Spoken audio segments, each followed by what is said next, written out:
Muy buenos días, apreciados colegas de los colegios St. Mary. Continuamos con nuestra segunda jornada del seminario de capacitación docente en evaluación de los aprendizajes. Les doy la bienvenida, esperando que tengamos un día extraordinario de trabajo y agradeciéndoles pues toda su atención y su presencia acá en el día de hoy. Vamos a iniciar esta segunda sesión tomando como punto de partida, antes de continuar con una actividad que nos quedó pendiente y que sigue en secuencia el trabajo que estamos realizando, vamos a hacer un recuerdo a través de alguna frase concreta que nosotros de alguna manera recordemos del día de ayer y que nos permita resumir eso que nosotros trabajamos, eso que nosotros hicimos. Para ello lo vamos a tratar de hacer a través del chat. Vamos a escribir una frase, una oración, mejor dicho. Una oración que permita resumir lo que recuerdas más significativo del día de ayer. Una oración, pueden prepararla primero y después la escriben en el chat. Un minutito para eso. Una oración que resuma lo que hicimos ayer, que para ti sea significativa y que pueda ser sinónimo de aprendizaje. ¿Okay? Como se queda grabada tanto el chat como el video, lo hacemos a través del chat y allí nos queda el respaldo de la participación. ¿Ok? 2 minutitos para eso.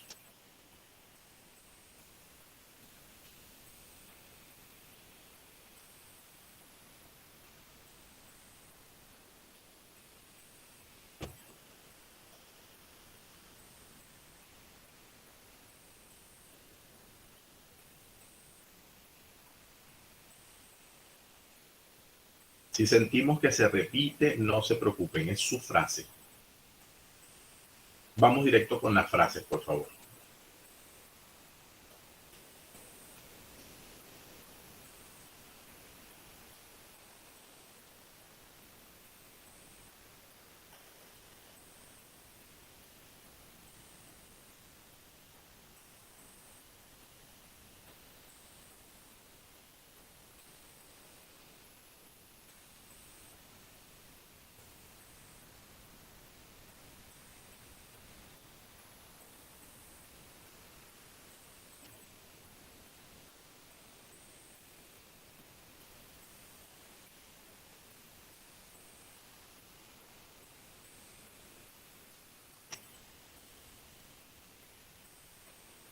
Bien, vamos a comenzar a leer. Hay varias frases ya.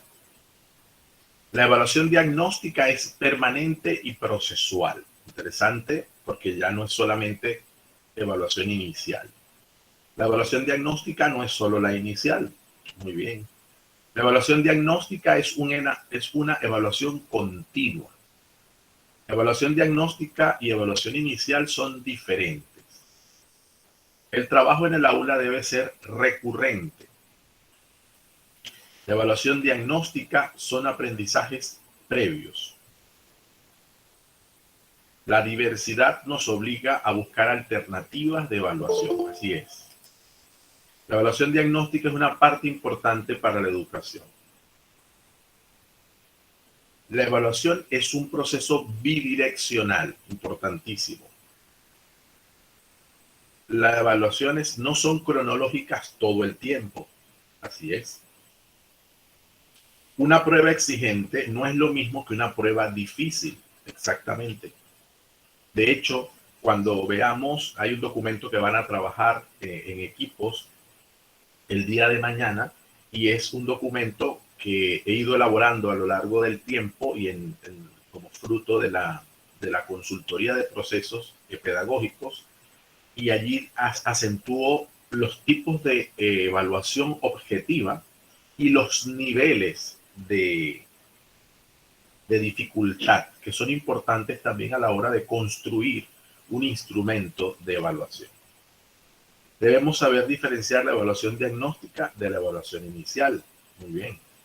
Que la inicial puede ser una evaluación diagnóstica, pero también formativa y también sumativa. La evaluación diagnóstica es una herramienta de continua retroalimentación.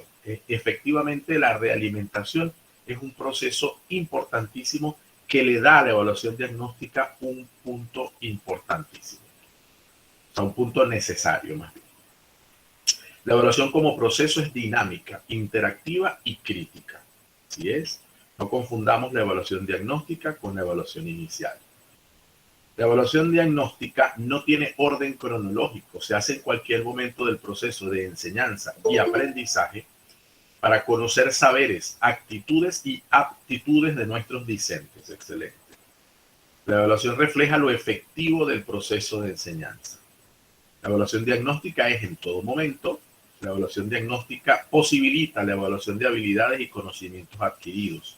Exactamente, no solo de saberes, sino de saberes hacer. En este caso de procedimientos, habilidades. Muy bien. No confundamos evaluación diagnóstica con evaluación inicial.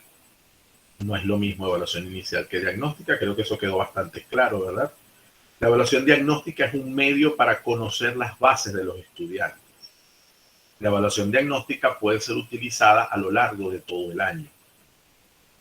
La evaluación diagnóstica es una lámpara para el docente. Interesante metáfora. La evaluación diagnóstica es diferente a la evaluación inicial. La educación es lo que permanece cuando uno ha olvidado lo que aprendió en la escuela. Interesante. La evaluación puede ser por necesidades educativas especiales, emocional o económica, o incluso tecnológica. Yo puedo, en un grupo de adultos, yo puedo distinguir que hay adultos que manejan más las tecnologías que otros. Entonces, esa persona que se le dificulta la tecnología, que se le dificulta la conectividad, que siempre siente lamentablemente así como agobio por el tema tecnológico, es una persona que está teniendo una necesidad educativa especial, porque cuando se hacen actividades tecnológicas requiere apoyo. Entonces, ese concepto de diversidad nos permite ampliar este tema, porque a la hora de evaluar, pues tengo que tener, no compasión porque pobrecito, no se trata de lástima o pobrecita, se trata de tener otras herramientas que mientras que los que son de repente más asiduos a la tecnología avance, procurar que no se me quede esa persona, ¿sí? O esas personas. Entonces, eso también ahora en el tema de la pandemia fue una recomendación que le dimos mucho a los colegios, distinguir dentro del propio personal docente quienes estaban en situación inicial de tecnología, de habilidades tecnológicas, quienes estaban en una situación intermedia y quienes estaban en una situación más aventajada. Y cómo procurábamos que los más aventajados apadrinaran al menos a alguien, a uno o a una, en situación inicial.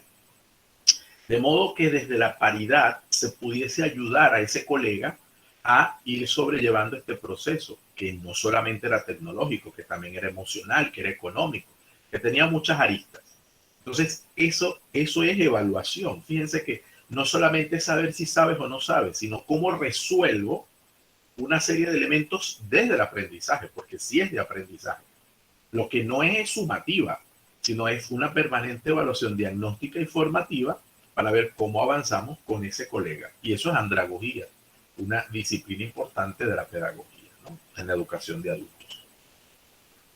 Hay que evaluar con sabiduría, muy bien. La evaluación diagnóstica es un proceso constante. Estrategias de pensamiento, gracias, profe, por retomar este punto. La evaluación diagnóstica debe ser constante en nuestro proceso educativo. Por medio de pruebas podremos ayudar a los estudiantes de manera más clara y precisa para cada uno de ellos. Sí, las pruebas nos dan mucha información, lo importante es usarla. Una evaluación diagnóstica se debe realizar continuamente. La evaluación diagnóstica es una excelente herramienta que necesita actualización constante. La evaluación diagnóstica se hace en diferentes momentos. Importante. La evaluación diagnóstica no es cronológica, es permanente y nos ayuda a tomar decisiones. La evaluación diagnóstica es un proceso constantemente para conocer las fortalezas de los alumnos. Que con la evaluación diagnóstica es procesal, en este caso sería procesual, y no busca tanto un producto. La evaluación diagnóstica es a través de todo el proceso educativo. ¿Sí? Durante todo ese momento podemos diagnosticar distintos puntos. Excelente. La evaluación diagnóstica es constante. 321 Puente, SQA y trabajo en grupo sobre la evaluación diagnóstica, reforzando conocimientos previos. Así es. Debemos evaluar y retroalimentar conocimientos. Si calificamos con números, debemos usar la estadística. Y esto es importante, ¿no?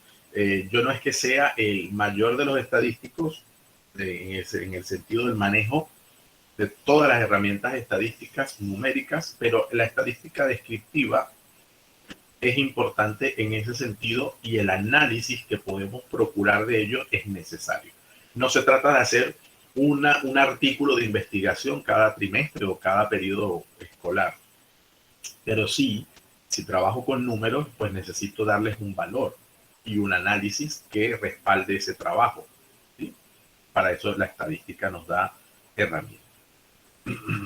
Lo importante no es aprobar, sino aprender, y eso es importantísimo. Sobre todo nosotros necesitamos ir superando como país este tema de los cuadros de honor, este tema de solo los primeros puestos. Cuando digo superar, es porque en visiones mucho más amplias, en contextos educativos mucho más avanzados, estos temas han sido superados. ¿Por qué? Justamente porque como el número centra tanto quién es más que quién, cosa que no es cierto, y nosotros lo sabemos, de alguna manera no es que no se reconocen los lugares, siempre se van a dar en todo el mundo, siempre hay alguna estructura administrativa con la que yo debo evaluar sumativamente en todos, sea con letras, sea con números, sea con escalas cualitativas, pero siempre necesitamos un punto intermedio que diga se aprobó o no se aprobó, logró los contenidos o no los logró, logró las competencias o no las logró. Eso siempre va a hacer falta. Pero el exceso, por ejemplo, el exceso que muchas veces los padres de familia hacen sobre las puntuaciones que reciben sus estudiantes, bien sea para una ayuda de beca o bien sea para el ego personal, a veces es mucho más, le dan mucha más importancia que al verdadero aprendizaje. Y eso ha sido una cultura que sin querer nosotros hemos aupado, ¿sí? Hay que buscar alternativas también porque nos preguntaríamos, bueno, y entonces ya no importaría. No, quizás lo que hay que tratar de mostrar es qué es lo importante y cómo lo puedo hacer visible. ¿Cómo puedo hacer visible que un niño se ha destacado sin necesidad de la presión de la nota? Quizás la presión tenga que ir en otros puntos. Entonces, yo creo que quizás no tengo toda la receta, pero tengo el punto de desafío. Yo creo que es un desafío que tenemos y que tenemos como cultura de país. Centroamérica tiene muy marcados estos puntos que, repito, en otras latitudes más desarrolladas y otras no tan desarrolladas han ido dejando atrás, buscando otros aspectos que les ayuden a salir. Una de las cosas que ayuda a esto es la educación comparada. El único peligro a veces de la educación comparada es que los contextos no son los mismos. Entonces a veces puede ser muy irresponsable sugerir, bueno, en tal país se hace de esta manera. Habría que mirar cómo se puede incorporar acá, entendiendo la cultura donde se está trabajando. Eso es necesario. Entonces, bueno, no es que en Francia ya no haya cuadros de honor, ¡pum!, y nos metemos con la forma francesa. Ese fue el error de muchos procesos de renovación educativa en América Latina, por querer copiar el modelo y no por revisar el modelo a la luz de mis necesidades, que quizás sean mucho más necesarias. Evaluación diagnóstica y evaluación inicial no es lo mismo. La evaluación diagnóstica es un instrumento de evaluación, es un tipo, en este caso hay que corregir esto, es un tipo de evaluación y debe ser continua y le permite al estudiante poner en práctica sus habilidades y conocimientos adquiridos. La evaluación diagnóstica no tiene un tiempo determinado, es a través de todo el proceso educativo. El examen diagnóstico nos ayuda a medir las capacidades de nuestros estudiantes. La evaluación diagnóstica es un avance científico, eso es verdad. La evaluación diagnóstica y la inicial no es lo mismo, hay que tener una idea clara. La evaluación inicial es cronológica. La evaluación diagnóstica debe ser sumativa. En mi concepto, debe generar un resultado que no necesariamente es numérico. No asociemos solo suma con cifras, sino que suma es todo lo que acumula, ¿sí? Todo lo que genera evidencia. Entonces, eso es importante. La evaluación diagnóstica es constante y puede ser al inicio, durante o al final del proceso de enseñanza-aprendizaje. El oxígeno es la gasolina de la evaluación del conocimiento humano. ¡Wow! Ya estamos con las metáforas. La evaluación diagnóstica es continua. La evaluación diagnóstica es un proceso para identificar elementos estudiados. Es importante realizar evaluaciones y actividades diagnósticas al abordar un tema nuevo o repaso. Efectivamente, el repaso, eso que le llamamos repaso, al final termina siendo un diagnóstico, porque visualizas, incluso antes de una evaluación, visualizas los puntos débiles. Y hay gente, yo conozco docentes, que haciendo este tipo de repasos como una forma diagnóstica, reorganizan las evaluaciones en función de eso. No solo lo que preguntas, sino incluso cómo lo van a llevar adelante. El proceso es un proceso complejo y multifactorial. Así es, exactamente. La evaluación diagnóstica es un proceso importante en la educación, sí señor, necesario. La evaluación diagnóstica para la valoración asertiva es fundamental. La evaluación diagnóstica es continua, se puede realizar durante toda la clase, así es. La puedo hacer al inicio, la puedo hacer en el intermedio, puedo verificar si me estuvieron prestando atención al final. No debemos confundir evaluación diagnóstica con inicial. La evaluación diagnóstica nos ayuda a saber qué tenemos en el presente, para tener una tilde por allí, y nos guía hacia dónde queremos ir dentro de la enseñanza.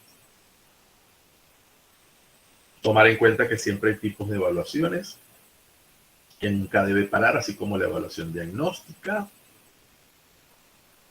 La evaluación diagnóstica tiene como finalidad indagar sobre los aprendizajes y resultados. Es el inicio de todas las evaluaciones que tendremos en la vida. Así es. La evaluación nos ayuda a concretar lo aprendido a través del tiempo. La evaluación diagnóstica es importante para el aprendizaje constante y analítico.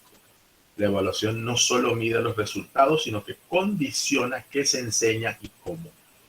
Y es así.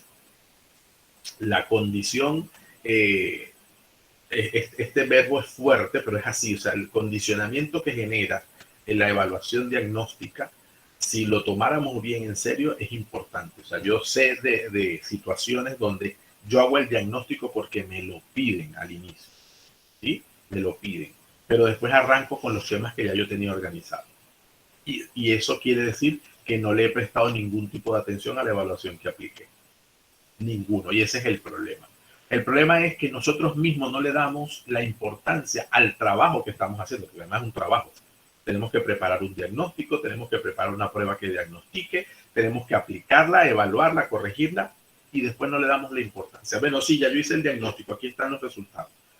Ajá, ¿y cuáles son las decisiones que tomaste sobre ese resultado de la evaluación inicial que hiciste? Bueno, mira, que habría que reordenar la estructura de los contenidos que pretendo trabajar porque estos niños o estos estudiantes no dominan este aspecto y yo lo necesito que lo dominen para poder avanzar en este otro. Eso muchas veces institucionalmente no lo tenemos claro. No digo individualmente, porque si la institución no me da el tiempo y la posibilidad de tomar estas decisiones, probablemente tampoco es que yo me vaya a ir contra la institución, ¿verdad? La evaluación diagnóstica nos da información de destrezas, habilidades y conocimientos. Así es. Las evaluaciones pueden valorar los aprendizajes y a la vez la labor del docente. Compendio de enseñanzas y aprendizajes sincrónicos y asincrónicos, aprendizajes con Z. La evaluación diagnóstica creará ambientes agradables en clases porque tendrá un antes y un después. Así es. La evaluación diagnóstica nos permite saber qué conoce y qué aprende el estudiante. Se puede realizar en cualquier momento. Construye conocimientos, así es. Debe ser igual para todos en el aula de clase. Ese es un detalle importantísimo porque la evaluación diagnóstica sí necesito que sea igual para todos, para poder entender cuál es su punto de partida. La evaluación diagnóstica nos refleja los conocimientos del estudiante y debe utilizarla como horizonte de nuestra labor. Es permanente y nos permite mejorar nuestra planificación, así es. Nos permite recoger evidencias y trazar el camino. Implica un proceso de recogida y análisis de información. Nos permite buscar evidencias, conocer habilidades y conocimientos. ¿Qué hacen exactamente en otros países con el tema de la nota? Bueno, no han quitado la nota, lo que han quitado es el uso de cuadros de honor. O algunos, por ejemplo, han quitado los cuadros de honor numéricos y han buscado cuadro de honor por consenso. Es decir, si no estoy diciendo la nota, bueno, algunos se han quitado la nota, ya voy con eso, pero los que todavía tienen nota han insistido en el tema del cuadro de honor, porque no se trata de no reconocer los puntajes, se trata de entender que el punto de apoyo no es ese, por una parte. Y por otra, muchas veces el cuadro de honor es tan objetivamente numérico que no muestra otros aspectos relacionados con los hábitos, con las actitudes, con el comportamiento y la disciplina. Por lo general, un estudiante muy brillante suele ser bien portado, pero eso no siempre es así. Entonces, hay colegios, hay sistemas educativos concretamente que han quitado los cuadros de honor, unos, porque no le ven sentido. Dos, hay otros que manteniendo la evaluación numérica, que son la mayoría, han tratado de reconocer al estudiante, reconocimiento estudiantil, desde varios frentes. Entonces se hace el reconocimiento académico por nota, el reconocimiento actitudinal por elección entre sus compañeros. O sea, buscan alternativas como para realzar no solo la nota, sino otros aspectos que a veces no son medidos. Hay otros sistemas, por ejemplo, el sistema británico, hasta el cuarto grado de primaria, la promoción es automática. Eso nos puede parecer a nosotros una infamia, pero no hay limitaciones para avanzar. Hasta cuarto grado es un niño que avanza cronológicamente en función de su edad. Su edad hace que él avance y llegue hasta cuarto. Él ve todos los contenidos, es valorado, es evaluado, recibe una realimentación, se le hace recomendaciones a sus padres y una vez que llega el cuarto grado, quinto grado es cuando comienza a recibir exámenes, cuando comienza a trabajar con notas de una manera mucho más consistente. Hay otros países en donde toda la primaria se hace cualitativamente, no se utiliza notas sino letras A, B, C, D y la E es la única que reprueba. ¿Sí? Hay otros países donde no se hacen exámenes, ningún tipo de evaluación, que no es Gran Bretaña, porque ahí sí hay evaluaciones. Lo que la evaluación no hace es que no limita el avance. Pero hay otros países, por ejemplo el Japón, el Imperio del Japón, avanza hasta tercer grado sin ningún tipo de evaluación numérica sumativa. Toda la evaluación es formativa y el centro fundamental del trabajo son los hábitos, el idioma y el cálculo. No enseñan más nada, sino que a partir de allí comienza el trabajo con otros conceptos y otros contenidos. Entonces eso es importante mirarlo, ¿no? Por ejemplo, algunos sistemas, otros sistemas, por ejemplo, como el cubano, que a mí no me parece que sea un ejemplo, pero bueno. El ejemplo mayor es que todo el mundo tiene acceso a la educación independientemente de su condición social. Eso no se debe dejar de reconocer, pero no es que tengan algunos aspectos de reconocimiento en términos de calificación, pues en ese sentido ellos también desabordaron todo el proceso de cuadro de honor. El problema del sistema es la razón por la que lo dejaron, ¿sí? Como es un tema totalmente ideológico, pues a veces choca con algunos otros aspectos de razonamiento menos condicionados a la ideología y más a una visión de sociedad más amplia. Eso es lo que me quiero referir.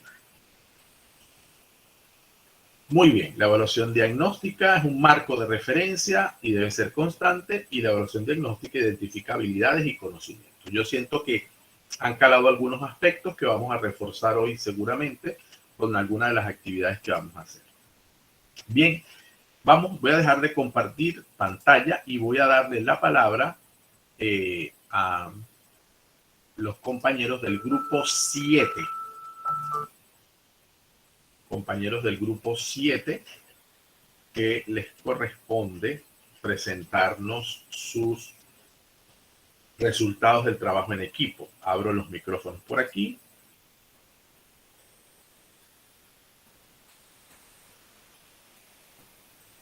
Equipo 7, Diógenes, nos está compartiendo y ya nos dice quién presenta. Buenos días a todos, compañeros, profesor doctor Gustavo. Bueno, nosotros pues continuando por acá con el tema de la evaluación diagnóstica, compartimos entre todos las ideas y creamos un pequeño mapa. No sé si por ahí nos lo puede compartir Diógenes, listo. Un mapa en donde colocamos pues lo que conocemos a nivel general, lo que hemos practicado durante los años de experiencia laboral en la docencia.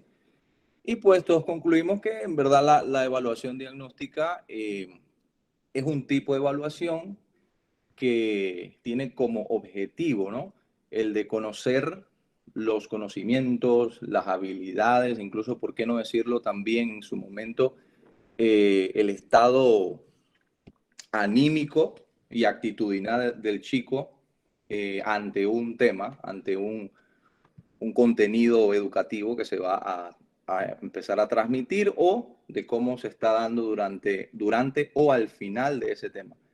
Por ahí le pusimos una pequeña ilustración, pues como ven allí una lupita, que es nuestra herramienta que ejemplifica, ¿no?, la manera en la que el docente evalúa de cierta manera pues todo eso que ya lo mencioné anteriormente.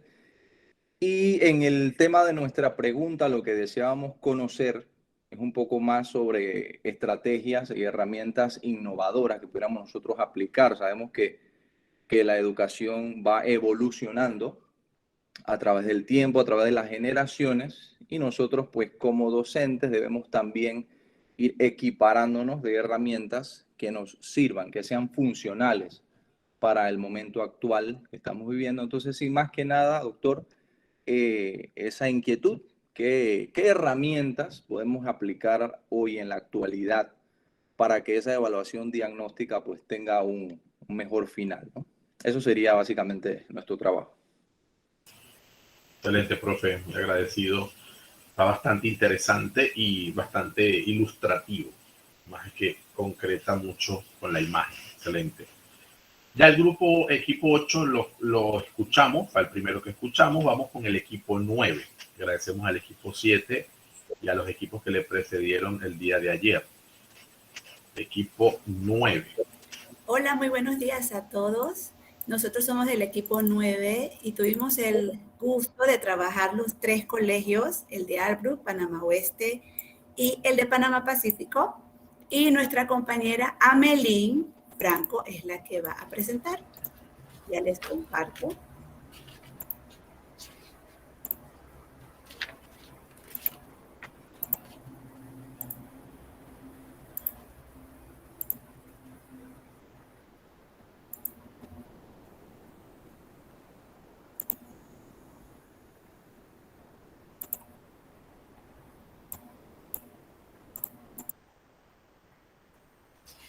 Buenos días.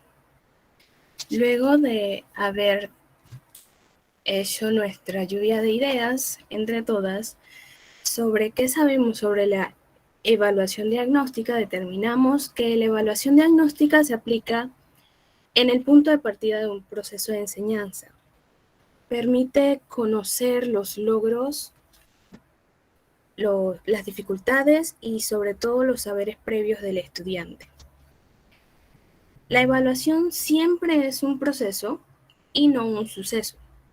Para realizar la evaluación diagnóstica se requiere de situaciones significativas, como el docente caracteriza al estudiante, donde se define las particularidades individuales de los alumnos, la búsqueda de sus saberes previos. Luego el docente identifica las competencias. Por lo tanto, debe presentar un contenido en la prueba diagnóstica que le permita analizar el nivel real de los aprendizajes de los estudiantes.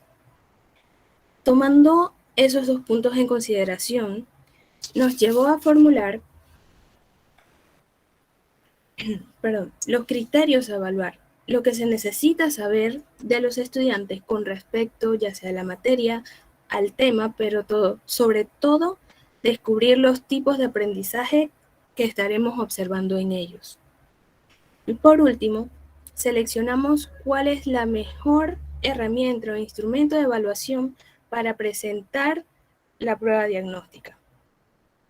La evaluación siempre será un medio para conocer la base del grupo de estudiantes de acuerdo a los objetivos esperados, más que un fin. Por lo que nos gustaría saber cómo podemos mejorar una evaluación diagnóstica para que sea más efectiva, inclusiva y aplicable a la vida. No deje de presentar todavía, profe. No se preocupe. Disculpe, voy de nuevo. No se preocupe, tranquilo.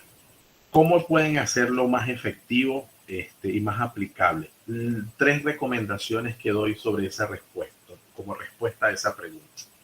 1, que nosotros no solo identificamos competencias, también debilidades. Y no nos dé temor decirlo. Porque cuando diagnostico van a salir también debilidades. Fíjense que no hemos usado el término, porque preferimos decir que son también conocimientos previos, y no es que esté mal, sino que enfrentarse a veces a las debilidades cuesta. Segundo, comunicar los resultados al estudiante. Eso lo hace efectivo. No hace falta decirle cuánto sacó, que el punto es ese. El problema de la nota no es la nota en sí misma, sino que yo te digo, bueno, yo te hice una evaluación diagnóstica de 100 y sacaste 20. Estás mal, estás muy mal. Claro que está mal. Eso no hace falta repetírselo. Ahora, en ese 80 que él nos sacó, ¿cuáles son las cosas en las que él debería trabajar? Ese es el diagnóstico.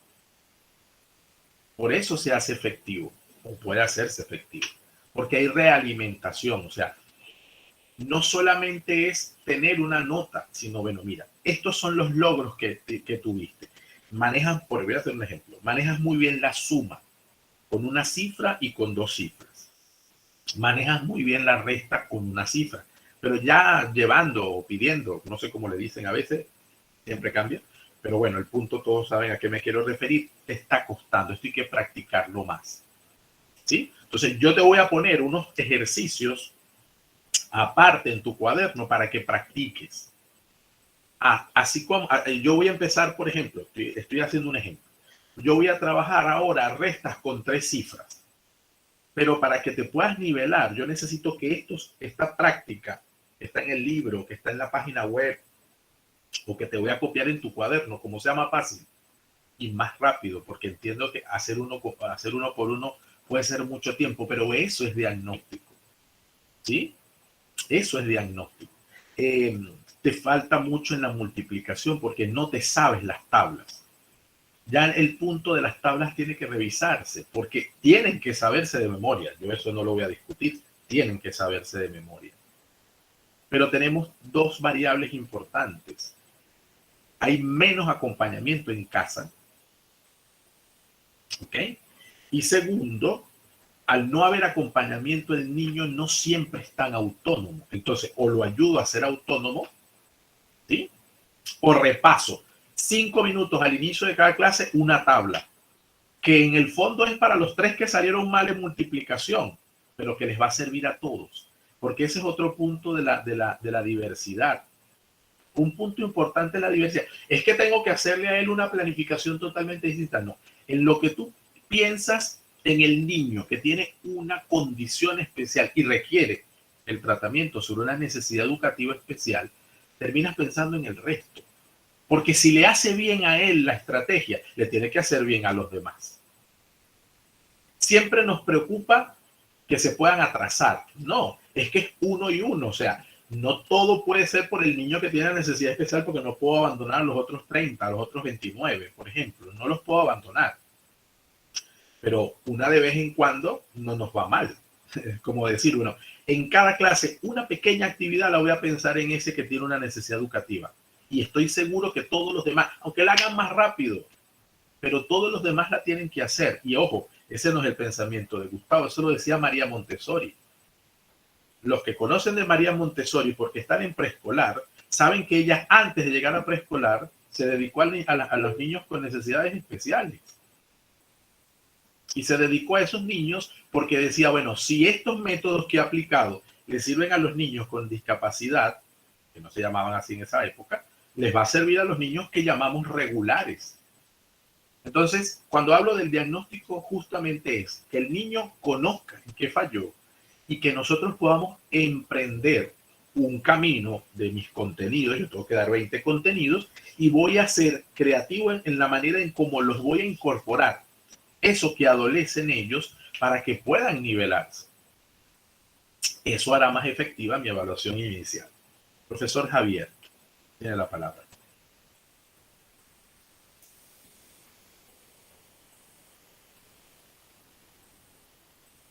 A ver si le acompaña hoy el internet, profe, que yo sé que le ha fastidiado bastante. Cuénteme. Tiene abierto el micrófono, pero no le escuchamos, profe.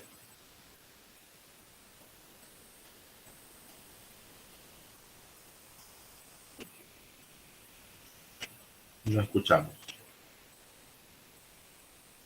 No sé si nos los quiere escribir en el chat o si quiere, como le decía ayer, cierre la cámara para que le tenga menos, se libere un poco más la línea de conectividad. ¿Me escuchan? Ahora sí. Ahora sí, profe. Sí, buenos Ya. días a todos. Ahora sí me escuchan. Ahora sí, profe, sí.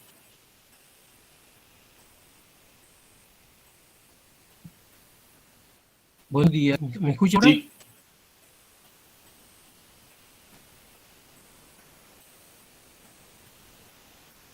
Sí le escuchábamos, profe.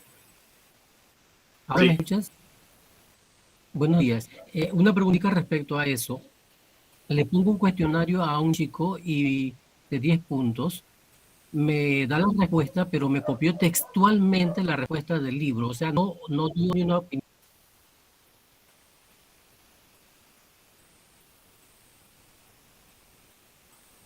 Te copió textualmente las respuestas del libro y no emitió una.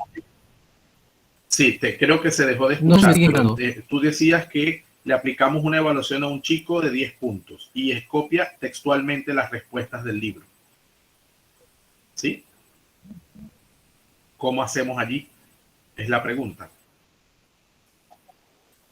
Exactamente. Yo creo que una de las cosas, profe, que nosotros nos puede servir, realmente esto lo iba a abordar mañana, pero aprovechando tu pregunta que me parece súper oportuna. Mire, Exactamente. El problema no es que él haya... ¿Cómo hacemos para evaluarlo? Porque ha copiado textualmente. Ajá. Sin absolutamente nada.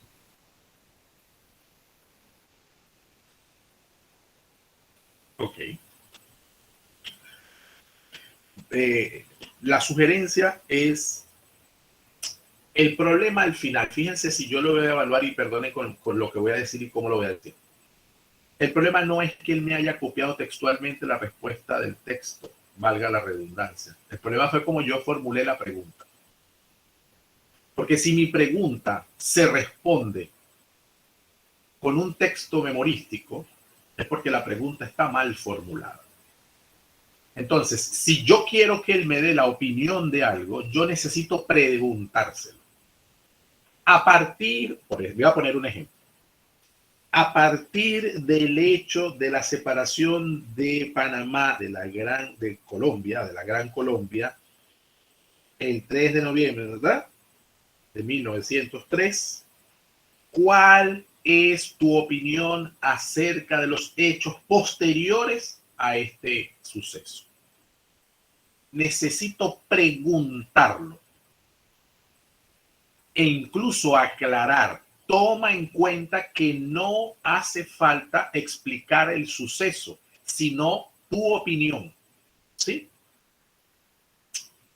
Esto recibe más trabajo de nuestra parte. Pero entonces no hace falta poner 10 preguntas. Ponga 2, porque usted lo que quiere saber es cómo redacta, cómo argumenta, cómo opina y usted tiene que leer menos, porque yo también soy docente y de español. O sea, que tengo que leer infinidad. Me leo 2 libros al año sin necesidad de leer el libro, sino nada más leyendo los trabajos de los estudiantes. Sí me explico, y además corrigiéndolo, pues no solamente leerlo y disfrutarlo, sino corrigiéndolo. Entonces, no nos los compliquemos, pero tengamos conciencia de que es por cómo yo planteo mi evaluación. Si yo planteo mi evaluación, y aquí con los de matemática me disculpan, pero si yo, y yo les entiendo un punto, yo una vez le decía a un profesor de matemática, pero ustedes no entienden que si yo no hago el contenido no lo hago propicio para algo que voy a usar en la vida, no le presto atención. Eso no lo dice Gustavo, lo dicen todos los expertos en currículum. Entonces el profesor de matemática me decía, pero es que yo te lo tengo que poner casi directo para que calcule, porque no hacen comprensión de lectura. Y yo le dije, pues eso no es culpa de matemática, probablemente es culpa de nosotros los de español. ¿Sí? Al final es responsabilidad de todos. Pero si yo potencio el tema de la comprensión de lectura, probablemente el resultado que voy a tener va a ser distinto. Es decir, yo no le puedo dar oportunidad al estudiante para que me responda de memoria, porque eso lo produzco yo. El test, la prueba, las preguntas las produzco yo. Entonces, sí hay niveles, y aquí vamos a nivel de dificultad, sí hay niveles donde yo necesito que él me responda con elementos que vienen a la memoria porque son puntos de partida. Pero a partir de allí necesito que él dé su opinión, que él dé su sustentación, que él argumente. Por eso yo soy, en ese sentido, van a verlo en el material de mañana, por eso digo que es respuesta de mañana, en las pruebas tipo ensayo y las pruebas de desarrollo. Las pruebas de desarrollo son buenas porque son aplicables, pero su punto de partida es el conocimiento teórico. Las pruebas tipo ensayo, aunque tienen la misma fuente, no tienen el mismo fin. Las pruebas tipo ensayo no son pruebas de desarrollo, son pruebas de aplicación de argumentos personales sobre un tema. Entonces, esa distinción hay que hacerla porque probablemente, no, que yo les pongo a ellos a pensar, está bien, pero les pones a pensar y a tomar postura de lo que piensan, o solo a pensar y a repetir, porque ahí es donde se quedan. Me terminan repitiendo el argumento del libro. Y ese es un punto de partida bueno, no único, no puede ser el único. Entonces no terminan de decirme al final, por eso yo soy fans, apóstol, como me han dicho, un sinfín de adjetivos de las estrategias de pensamiento, porque al final sacas de ellos, aunque sea una pregunta bien hecha, es prácticamente después un argumento, porque una pregunta bien hecha quiere decir que yo he pensado sobre eso, o me he tenido que pensar. Ya lo van a ver hoy porque tienen una actividad sobre eso. Profesor Eduardo, le doy la palabra, que usted está allí siguiéndome lo que voy diciendo. Buenos días, doctor, y un gusto saludarlo a todos los colegas. No era para solicitar el permiso para el equipo 6, que no pudo presentar ayer. Ay, perdón, lo salté, usted me disculpa. No, para el tema ha estado muy, muy interesante, así que no quería interrumpir así. Pero aprovechamos la oportunidad para entonces presentarlo al equipo 6. Claro que sí, antes del equipo 9 o 10 ya. Sí. Perfecto. 9 creo que no. Adelante. Profesor Axel, si tiene la presentación por ahí. Sí, voy. Gracias.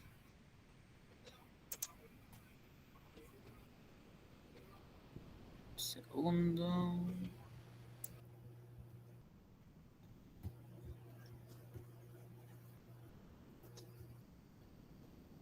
¿Se ve?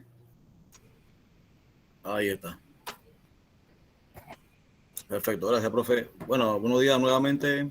Y este fue el trabajo desarrollado por el equipo C en el día de ayer, el profesor Daniel Erd, el profesor Alex Rivera, la profesora Mirna de Sedas, de Chorrera, la profesora Briseida y mi persona. Estuvimos entonces trabajando lo del grupo 6. Se nos fue la imagen, profesor.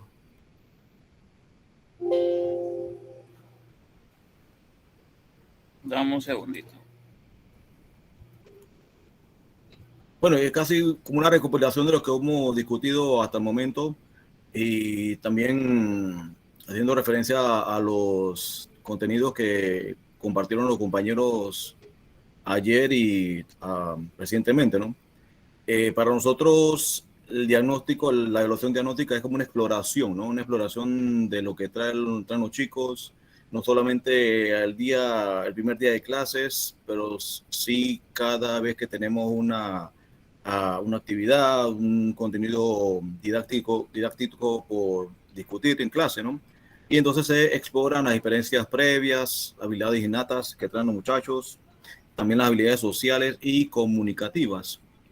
Y entonces creo que eso va a ser también contenido hoy, doctor, de lo que pueden ser las herramientas de uso para evaluación diagnóstica, por ejemplo, lluvias de ideas, demostraciones, entrevistas que pueden ser personales, individuales, y esto lo compartieron los profesores de educación física, el test de aptitud física para específicamente la materia de educación física.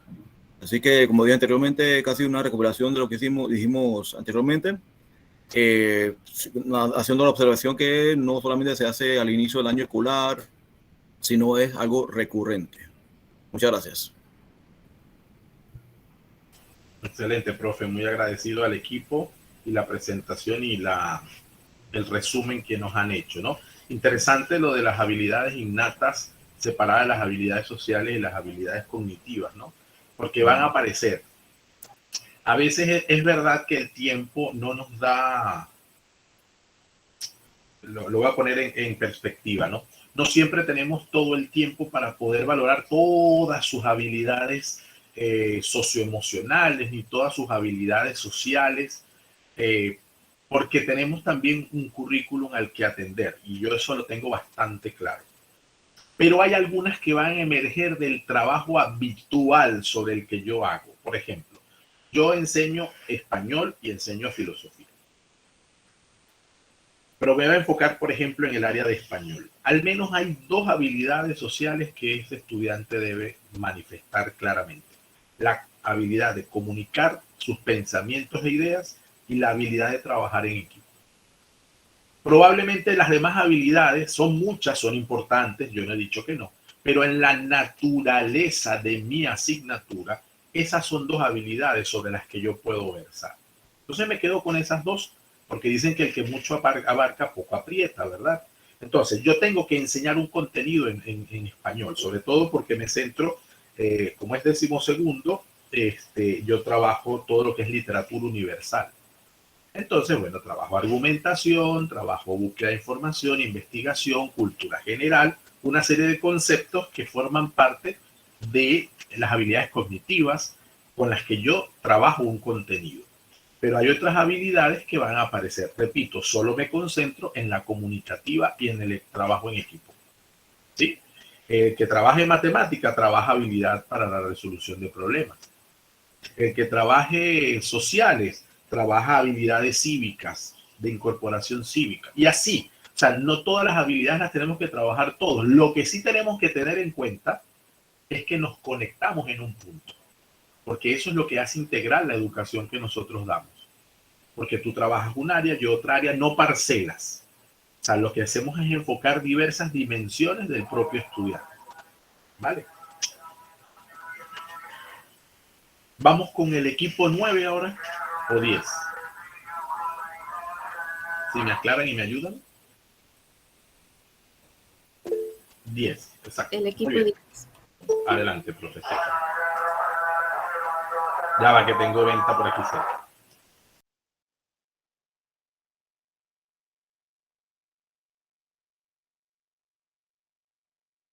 Eso nos ha pasado a todos durante la pandemia todos los días y se incrementó. Sí, se incrementó exactamente. Aquí pasa poco, pero hoy nos visitaron. Se hace cultural ya. Sí, no eso, y los bollos de Pacora ya no les digo. Adelante, equipo 10, pues.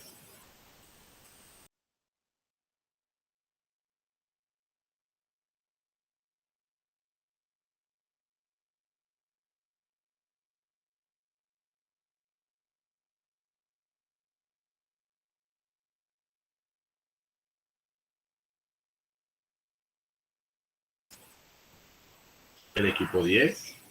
Yuhu.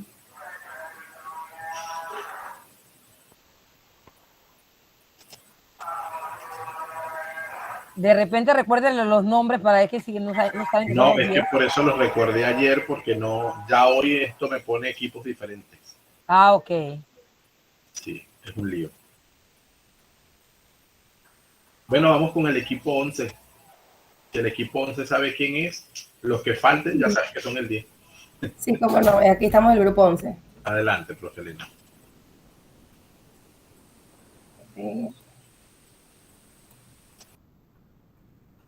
¿Sí pueden ver?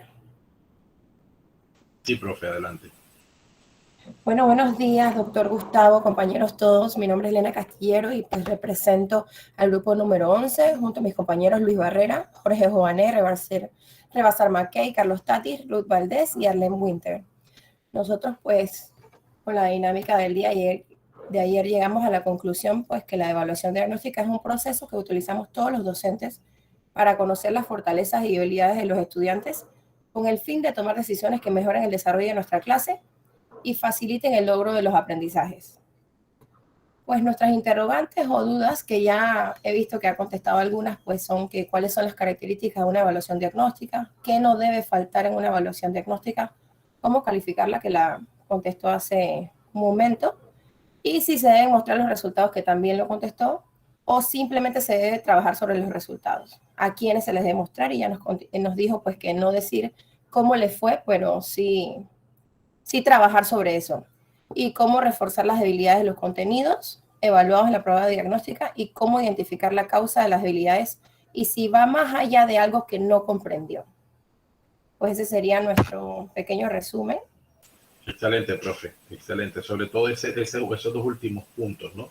Porque al final sí identificamos. Nosotros no nos toca diagnosticar condiciones especiales, pero en los diagnósticos de los docentes emergen situaciones que ayudan a los especialistas después. Entonces, de alguna manera nos convertimos en el primer punto, en el primer eslabón en la búsqueda de ayudas. Entonces, eso es importante. Y luego, también va a depender de la edad. Si yo estoy trabajando con un niño de preescolar y veo una serie de debilidades que pueden reforzar, no lo voy a hablar con él. Y creo que esa parte no tendría que explicarla, pero por si acaso, para que quede claro y grabado, que yo me voy a adaptar al nivel de los estudiantes, ¿no? Un estudiante de secundaria en séptimo que todavía está dejando atrás la primaria, probablemente haya que hacer una vina, ¿no? Trabajar papá y estudiante para que quede constancia. En todos los casos yo trabajaría incluso con los padres. En los casos más difíciles, por supuesto, ¿no? En los casos que requieren una atención especial y que yo desde el día 1 le pueda indicar al padre de familia un apoyo. Si yo veo que la situación es muy delicada en mi asignatura, también puedo a través del consejero aglutinar, si es que los demás colegas están percibiendo lo mismo. O sea, pero ya eso son medidas mucho más estructuradas, donde ubicamos al consejero, donde el consejero forma parte de ese proceso y da el feedback al padre de familia, entendiendo que hay una serie de elementos. Pero por supuesto, sin complejizar el asunto, la idea sería que cada estudiante, sobre todo en función de sus debilidades, recibiera algún tipo de realimentación. Nunca en público, por favor, nunca en público. Se pueden hacer trabajos en equipo con los estudiantes y yo voy poco a poco llamando a cada uno para hacerlo de un modo más pedagógico, pero sobre todo más estimulante. O sea, tiene que ser un espacio donde el chico se sienta exigido, donde se sienta que estoy preocupado por él y tengo la capacidad de ofrecerle a él una salida, si es el caso, y también felicitarlo, que muchas veces lo pasamos por alto, ¿no? También felicitarlo, mira, me gustó mucho tu trabajo, o lo que planteaba el profesor anteriormente, mira, has copiado, tienes una memoria muy buena, ¿no? Lo que decía el profesor Javier que preguntaba, tienes una memoria muy buena que yo te felicito porque hay que felicitar ese tipo de memorias. Lo que sí te voy a invitar es a que pases de esa memoria a un análisis más crítico, porque no es que esté mal que sea memorístico. Lo que puede estar mal es que yo, docente, permita que él se quede en ese nivel. Porque si me doy cuenta que es memorístico y no hago nada, probablemente me hago tan cómplice de él por la memoria. ¿Vale? Entonces la memoria no es el problema, sino que se quede allí. Muy bien, vamos con el equipo 12.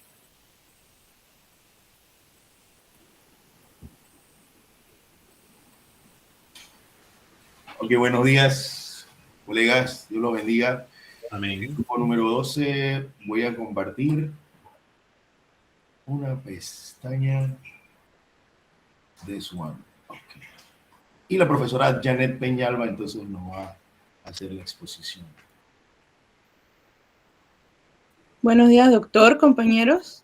Aquí vamos a hablar un poquitito, un resumen de lo que el grupo 12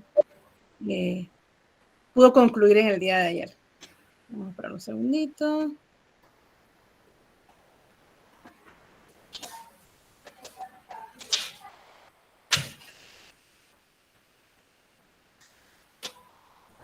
Ok, bueno, nosotros al discutir un poco sobre el tema llegamos a una conclusión, que el medio del asunto es qué ruta tomar, que dentro de la evaluación diagnóstica lo que nosotros queremos hacer inicialmente es obviamente saber cuáles son las habilidades que tiene el estudiante, los conocimientos de un tema en específico en cualquier momento del proceso, ¿no? Pero lo que nosotros tenemos que tomar en cuenta, como nosotros queríamos plasmarlo aquí en la imagen, es que tenemos al docente pensando, ¿qué voy a hacer?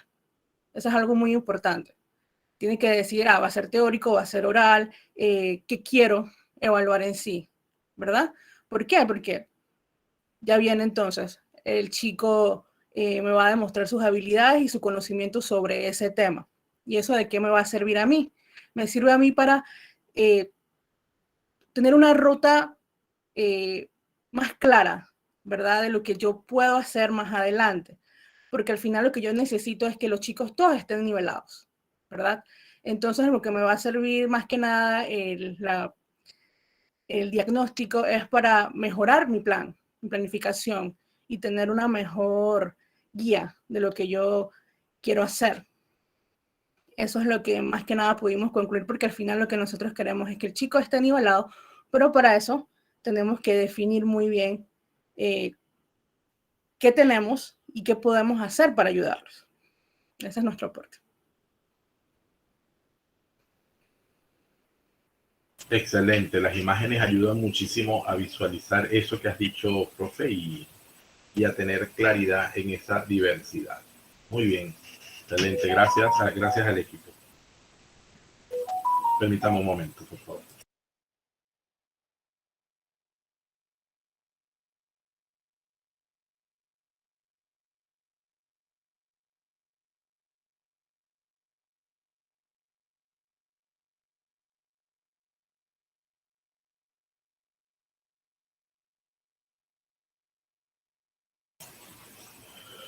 Grupo 13.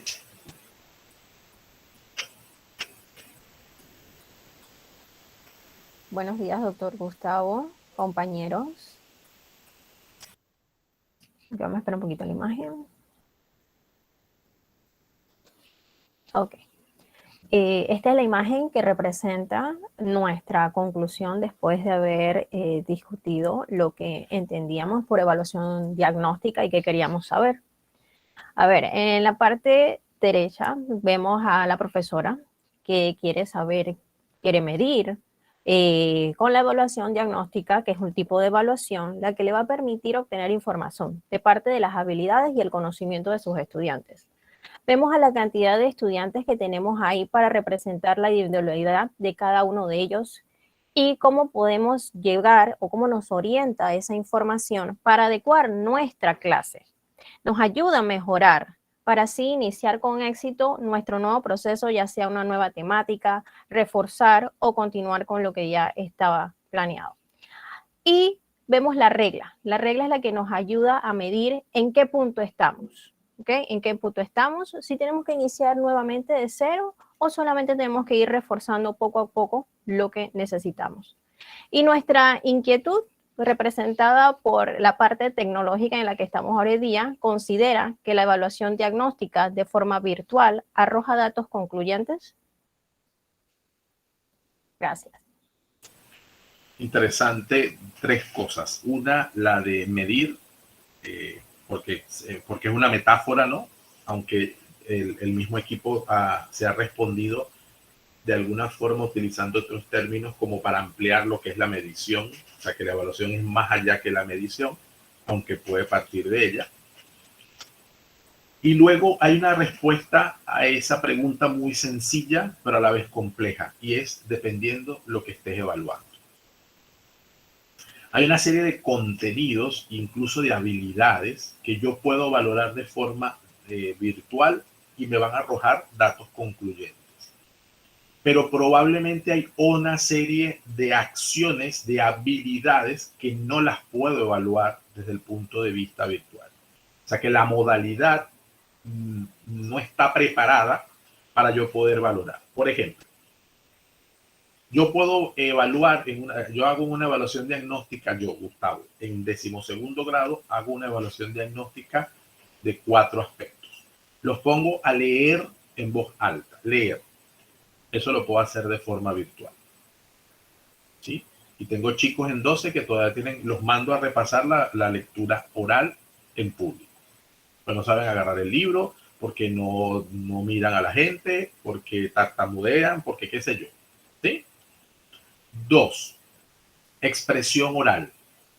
Les doy un tema, tienen 5 minutos para prepararlo y tienen que hacerme una presentación de 1 minuto. Y valoro pues su capacidad de argumentación, de el ordenamiento de ideas, de voz, de dicción y tal. Eso lo puedo hacer virtual, porque uno puede distinguir si está leyendo o no. 3. Hago un ejercicio argumentativo escrito. Les doy un tema a partir de una pregunta que les hago y tienen que hacerme un pequeño ensayo sobre esa pregunta. Y entonces ahí evalúo ortografía, redacción, ¿sí? ¿Qué diferencia hay con este último? Y esa es la diferencia que quiero mostrar. Que si yo le pido que me lo escriba en Word, el Word le va a anunciar cuando tenga algún tipo de error, al menos en la mayoría de los casos. Entonces no estoy evaluando su ortografía, porque él va medianamente a salir bastante bien. Ya el Word te corrige elementos de redacción importantes. Entonces tampoco sé si es él verdaderamente que redactó o el sistema le recordó. ¿Está bien? Entonces allí yo tengo que decidir. No es del todo concluyente, pero puedo evaluar algunos aspectos como la argumentación, la organización de ideas, porque eso sí lo tiene que hacer él. Entonces, y hago un ejercicio de comprensión de lectura. Pongo una lectura con una serie de preguntas y esas respuestas pues las compartimos. Entonces, por eso digo que lo hago en 4 aspectos de mi área de enseñanza. Algunos pueden ser concluyentes, otros no. Va a depender de la habilidad que valore. Si es una docente de preescolar y tiene que verificar cómo toma el lápiz, probablemente deba hacerlo mejor presencial. O sea que si lo hace a través de un video, no es tan concluyente. La hace, yo quiero decir esto, sí hace la evaluación, pero no es tan concluyente. Quiero usar la palabra que el equipo utilizó, valga la redundancia, porque para mí me parece que está muy bien usada la palabra.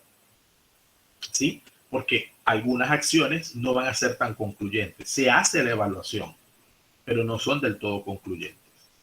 De hecho, nosotros en acompañamiento a varias instituciones, en una en concreto, lo primero que le pedimos a las docentes de los grados más pequeños es que al recibirlos de forma presencial, lo primero que había que hacer era un ejercicio diagnóstico, aunque no estábamos en el primer trimestre, ¿sí? Pero necesitábamos diagnosticar aquellos aspectos que no pudiste trabajar en la virtualidad.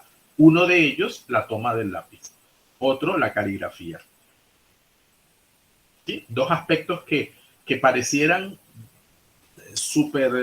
superficiales, que fueran superficiales, pero no son superficiales. Del buen agarre del lápiz tiene mucho que ver otros aspectos posteriores. Así tengamos 500 aparatos y ya ustedes han visto que las tecnologías me gustan, pero estos aspectos no se pueden perder. ¿Sí? Entonces, por eso, no todo lo que yo haga de evaluación diagnóstica virtualmente puede ser totalmente concluyente. Puede tener su relevancia, pero no totalmente concluyente. Esta sería mi respuesta. Vamos con el equipo 14.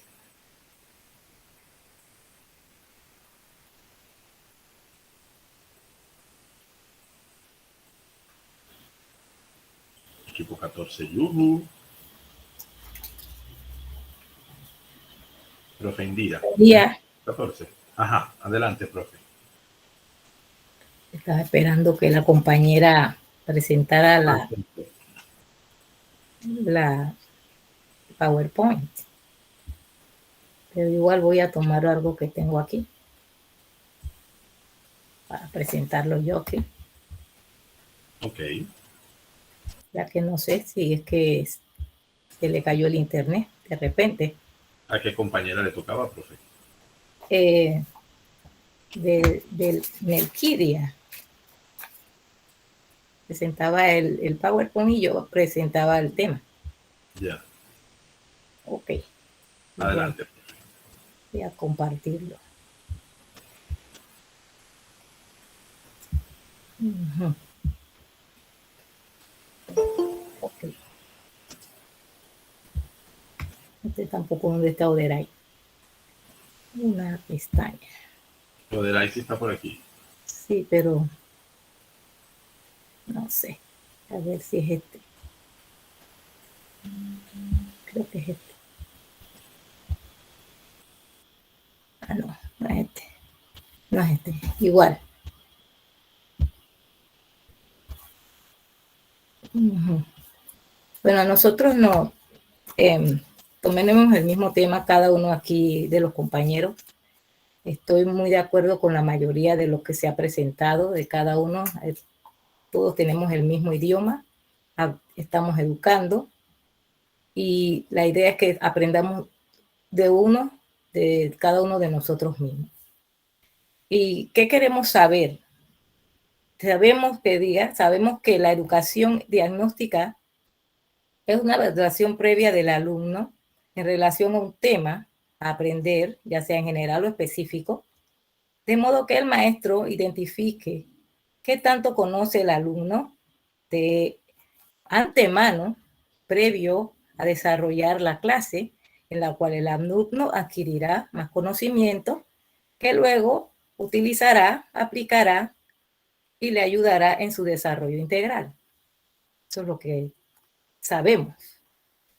Y entonces, en relación a qué queremos saber sobre la evaluación diagnóstica, es que queremos saber si hay estrategias de evaluación diagnóstica actualizadas, efectivas y aplicables para la educación virtual.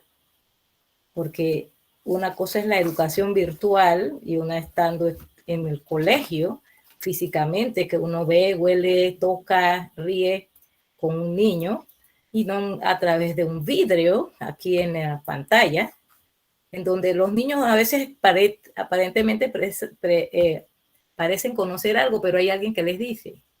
Y entonces me siento a veces como amarrada, porque no sé si es que estoy evaluando al padre o al tío o al abuelo o a la tía o al maestro tutor que al niño. Entonces le quitan al niño el querer aprender para luego comunicarle a los padres que aprendió. Ya eso se lo quitan. Entonces no los dejan ser. Y es una parte que pienso yo que en esta era virtual que estamos viviendo, deberíamos de tomarla mucho en cuenta cuando vamos a evaluar a los niños. Que muchas veces ellos les responderán profesores, pero no son ellos, son los tíos o el abuelo o alguien más. Ya me ha pasado que son muchas veces las cosas que nos han pasado en este tiempo, pues que hemos estado virtualmente dando clases. Muchas gracias. Gracias a ti, profe. Sí, un poco en la línea de lo que del grupo anterior y esta realidad que acabas de mencionar, que no se escapa nadie a ella, sobre todo los que trabajaron en los grados más bajos y en preescolar. Era el pan nuestro de cada día. De hecho, los docentes al final, en algunos colegios que tienen el otro calendario, el resultado era justamente ese, ¿no? La preocupación del diagnóstico del próximo año, que el diagnóstico del próximo año 22 tiene que tener dos variables importantes, dos aristas muy importantes. Perdonen un momento.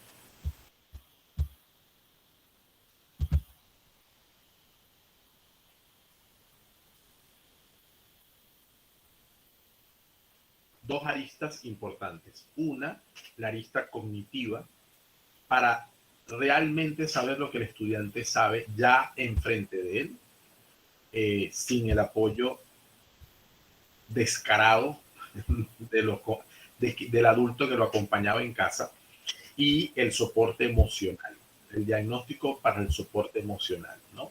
Porque este tema de confinamiento no ha sido fácil.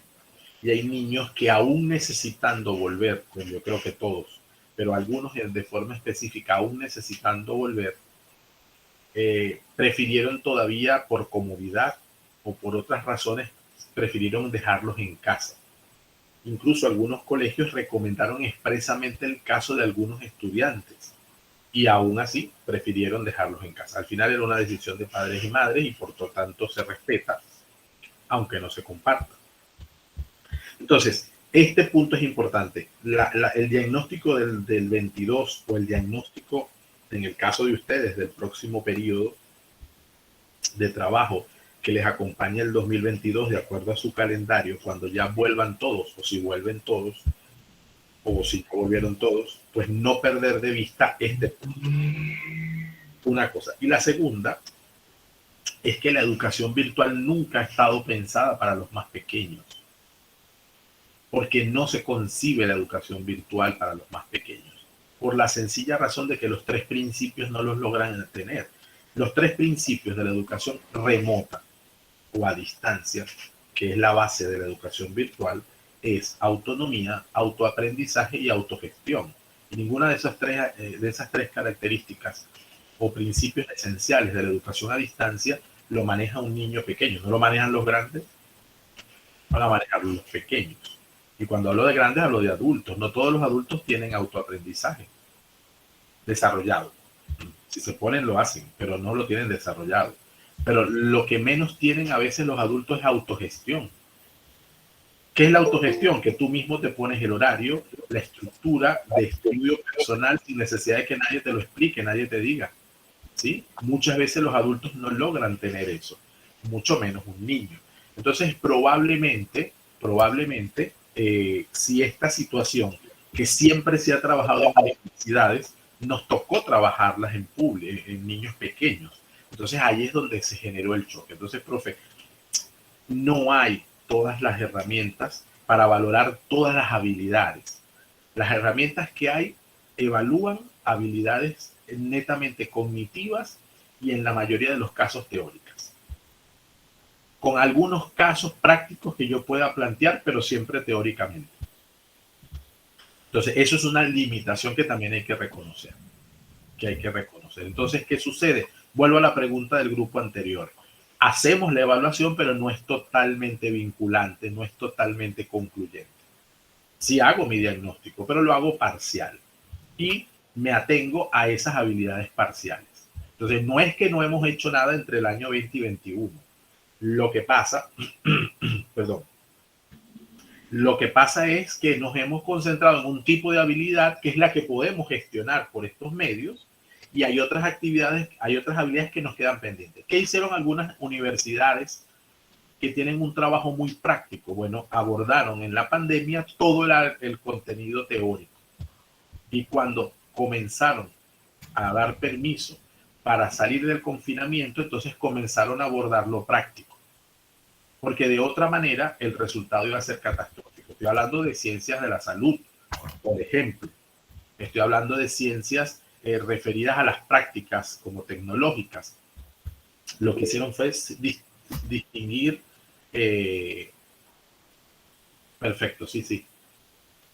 distinguir un contenido de otro para darle prioridad. Bueno, damosle prioridad a lo teórico, que la gente esté en casa, que es lo que realmente pueden desarrollar, y lo práctico sí ya lo hacemos presencial. Entonces, eso no lo pudimos hacer en la escuela, porque no tenían, el calendario no daba, no nos daban las habilidades, y por una parte y por otra parte, los tiempos, ¿sí?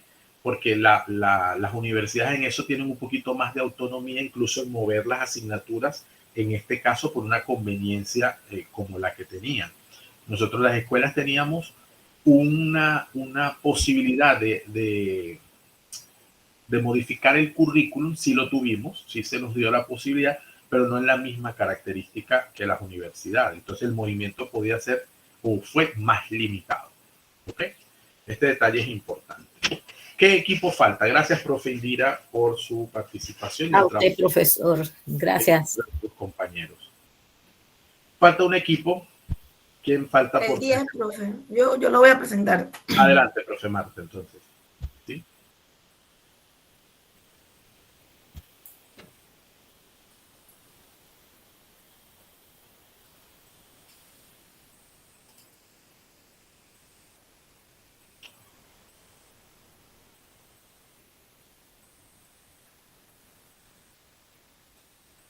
Me dicen si pueden verlo. Se comienza, está cargándose. Sí, ya se ve. Bueno, teníamos puntos de vista bien similares en cuanto a la evaluación diagnóstica. Luego de nuestra discusión, estuvimos de acuerdo que más que un instrumento es un proceso sistémico donde intervienen muchos elementos, ¿ok? Y que es un punto para reflexionar.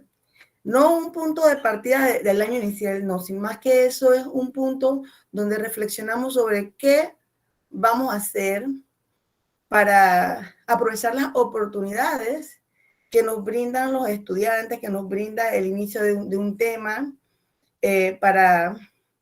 también es un punto donde vemos qué necesita, cómo adecuarnos a la necesidad de nuestros estudiantes y el currículum que estemos manejando. También tenemos preguntas planteadas como qué otras técnicas podemos utilizar, cómo va esto del manejo del tiempo y cómo adaptarse a la respuesta del estudiante. Tenemos también acá en la esquina superior los nombres de los participantes del grupo. Tuvimos el agrado de tener personas de los 3 colegios de St. Mary, Panamá, Panamá Pacífico y Panamá Oeste. No sé si alguno de mis compañeros tiene algo más que agregar.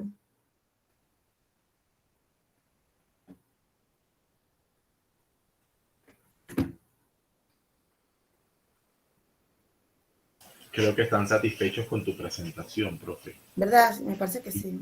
Yo también. No dejes de compartir, no dejes de compartir.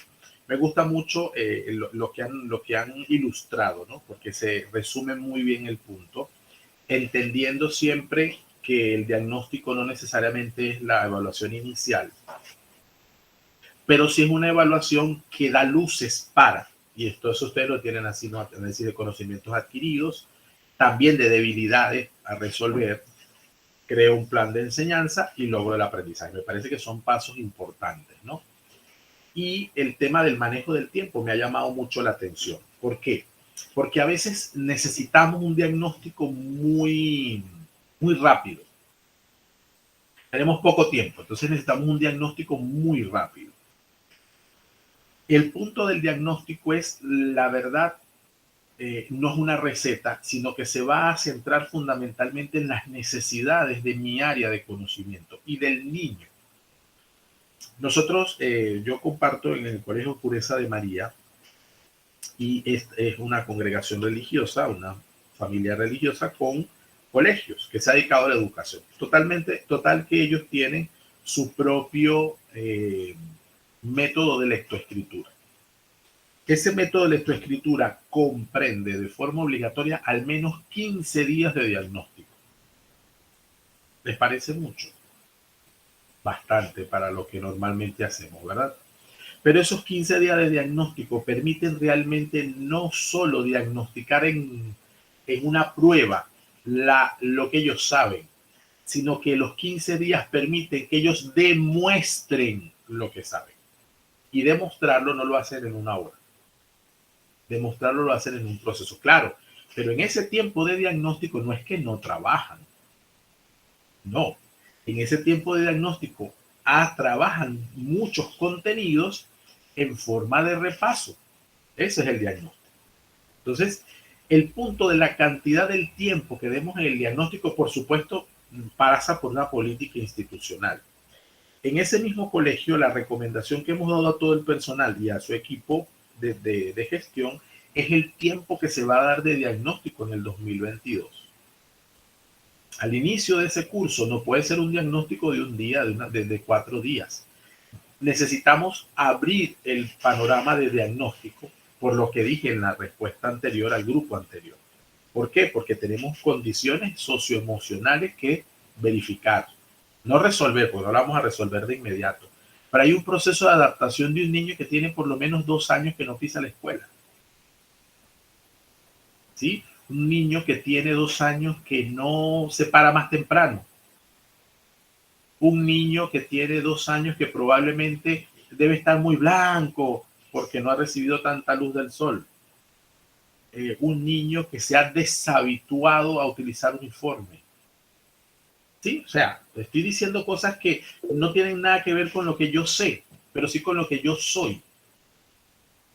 Y como a la escuela no solamente va el que sabe, sino el que es, entonces allí es el tema de lo que la UNESCO ha dicho de competencias, ¿no?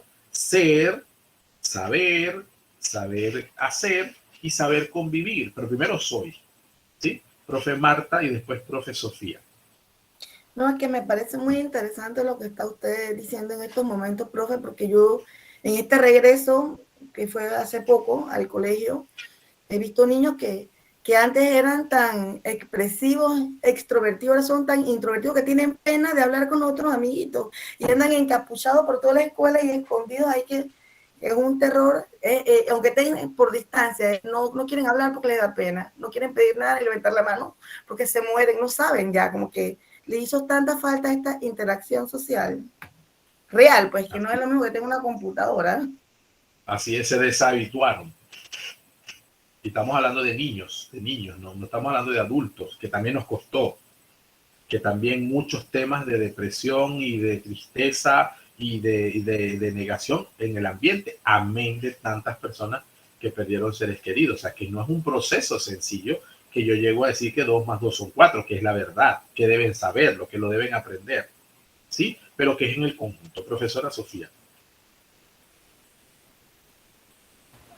Buenos días a todos. Muy interesante, doctor. Quería comentar que en estos días revisando algo en el periódico, noté que el Ministerio de Educación recomienda un mes, o tiene ya establecido un mes de evaluación diagnóstica, que me parece súper interesante y acertado, porque como los compañeros acaban de mencionar, nosotros acabamos casi de volver, tenemos casi un mes y medio, 2 meses o algo así, y los cambios en los muchachos es totalmente radical, como lo acaba de mencionar una compañera. Por lo menos yo he tenido alumnos que los tuve antes de pandemia y la personalidad que tienen ahora es totalmente distinta a lo que eran antes. Pienso que también la evaluación diagnóstica en alguna manera debe de involucrar a los padres de familia, porque los papás también vienen con otro chip de sobreprotección, claro que todos pasamos por un momento emocional fuerte, hayamos perdido familiares o no, pero a todos nos ha impactado, amén de los que no perdimos a nadie o no nos hemos enfermado, pero es fuerte para todos y el diagnóstico debe involucrar toda la comunidad educativa, porque afecta al niño totalmente. Me ha costado, hay niños que los tengo que hablar, sentarme con ellos y tú estás en un ambiente a salvo y quítate la capucha, como acaba de mencionar mi compañera, tú estás a salvo, no te preocupes, lo que necesitas aquí estamos. Así que es muy importante, siento, que involucrar toda la comunidad educativa. Eso era todo, doctor. Así es, Sofía, excelente. Gracias por tu aporte. Profesora Indira. Sí, estoy de acuerdo con lo que ha propuesto el Ministerio de Educación, ya que debido a todas estas situaciones que ya varios renunciaron aquí, es cierto que la educación ha tenido prácticamente un súper atraso en lo que es la dinámica en las clases, porque además de que los niños han perdido esa habilidad de haber sido integrados, porque ya ellos eran integrados, pero han tenido que retroceder. Entonces, al retornar a las clases, he visto esto, ¿no? Estos niños temerosos, quizás saben, pero siempre miran como a un lado cuando les pregunto algo, como si esperaran que alguien les dijera, porque se acostumbraron a que alguien le decía, mira para allá, presta atención. Entonces se distraen viéndose a sus lados y me he quedado sorprendida de ello. Y pienso que es necesario que en lugar de estar pendiente a las evaluaciones en el sentido formativo y sumativo, y fijarse que mis contenidos tengo que cumplirlo este trimestre, hay mejor que tratar de recuperar y rehabilitar a los niños a que se tornen nuevamente estudiantes, porque ahora mismo no son como estudiantes, son como algo muy raro, porque niños ahorita no, de estudiantes no estamos hablando de personas que están totalmente deshabilitadas en lo que es la educación. Gracias, profe.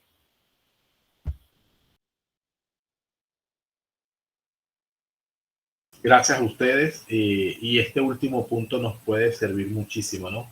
Nuestra situación actual pues requiere de una evaluación diagnóstica pues mucho más consciente, mucho más amplia, no solo de tiempo, sino de perspectiva, mucho más formativa, y es lo que vamos a hilar ahora con la evaluación formativa en sí, y mucho más pertinente. Entonces, esto es fundamentalísimo en el trabajo que vamos a realizar, no solo en el trabajo de este seminario, sino en el trabajo habitual. ¿Qué margen de tiempo tengo? ¿Cómo planteo dentro de, y eso ya ustedes me lo dirán, no sé cómo están estructurados en sus colegios, si por departamento, si es por nivel y departamento, o por área de conocimiento, me quiero referir. Pero lo importante es que ustedes tengan en las instancias donde estén, de alguna manera puedan prever esto, y tomar decisiones desde el punto de vista estructural, institucional, sobre este detalle, ¿no? No solo ahora, obviamente ahora necesita un análisis bien consciente de cómo proceder, pero también en el futuro, no tan lejano, también ir previendo modos de diagnóstico y espacios para ello. En algunas instituciones, por el tema, superado el tema cronológico, la evaluación diagnóstica se hace al inicio de cada periodo. O sea, es decir, que no se hace solo al principio de año, sino se hace al principio de cada periodo. Hay instituciones que tienen exámenes mensuales. Entonces hacen el diagnóstico una vez terminan el examen mensual. Es decir, el examen mensual les sirve de diagnóstico. Es sumativo, pero les sirve de diagnóstico para arrancar el tema siguiente. Y así, total que el diagnóstico siempre es un espacio de toma de decisiones importantes. Entonces, dicho esto, felicito al grupo 10 y con ellos a cada uno de los equipos por el trabajo realizado. Creo en mi humilde concepto que sí han logrado lo que nos habíamos, de alguna manera, lo que yo había proyectado. Y creo que puedo valorar y evaluar las capacidades de ustedes al trabajar en equipo y al llegar a consensos, porque partieron del trabajo individual. No fue un trabajo en equipo que se construyó de la nada, sino que cada uno había hecho un ejercicio individual. Por lo tanto, a veces cuando hacemos ejercicios individuales y después los ponemos en común, sentimos que hay cosas que se pierden de lo que yo hice en el mío. Podemos sentir que hay cosas que se pierden, tengo que negociar, porque puede haber ideas contrarias. Quizás no en este tema porque se percibe mucho consenso, ¿no? Pero a veces hay otros temas que uno trabaja en equipo, que antes has hecho al estudiante trabajar de forma individual y hay entonces puntos de vista. Bueno, yo voy a presentar, es que me pasó con un grupo de español, yo voy a presentar las dos perspectivas del equipo porque no logramos ponernos de acuerdo. Interesante que estudiantes con un sentido crítico logren percibir que hay dos perspectivas distintas y que cada uno quiere defenderla. Entonces, bueno, cada quien defienda con sus argumentos y terminamos haciendo un debate de un trabajo en equipo que no estaba previsto y que a veces nos surgió de la nada. Hay algunas pistas que quiero comenzar a compartir en este momento con ustedes sobre la evaluación formativa y algunos contextos de las herramientas digitales que vamos a ir afinando y que ustedes van a ir trabajando. Antes de avanzar, quería hacerles una pregunta diagnóstica. ¿Han trabajado Sway? No sé si lo estoy diciendo bien. Aquí los lingüistas me perdonan. ¿Sí? Lo coloco acá. Son dos herramientas. Necesito saber si las han trabajado. Sway y Sites de Google. Bueno, voy a hacerlo mejor. Voy a hacer una encuesta.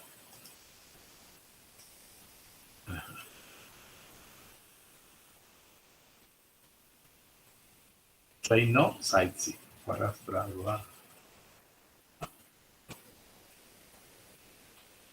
Para tenerlo mejor,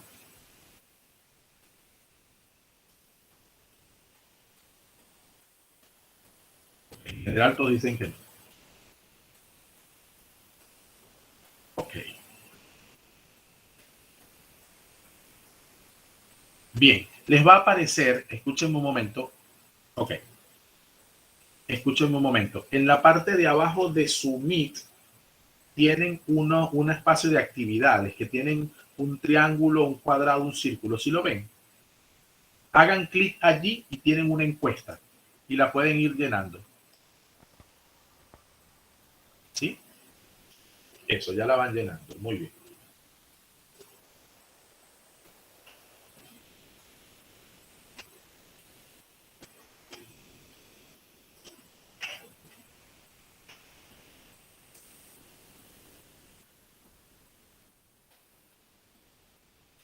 Buen día, profesor. Disculpen, ¿qué parte dijo? No. Ajá, no se preocupe, profe. En el Meet, al lado del chat, hay Ajá. ay, no puse esa, que sí han usado las dos. Pongan una sola, por lo menos.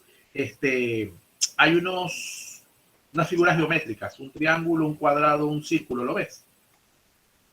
Al lado del chat. Al lado Al lado del del chat. cuadrito.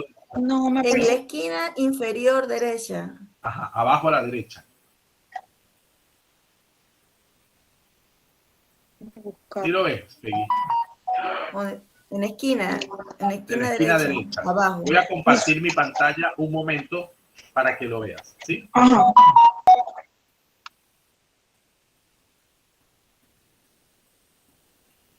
En la esquina derecha estaba. Si alguno está utilizando celular, sería donde están los tres puntitos, abre y abajo te sale actividad. Excelente. Ok, es que me sale dame un circulito.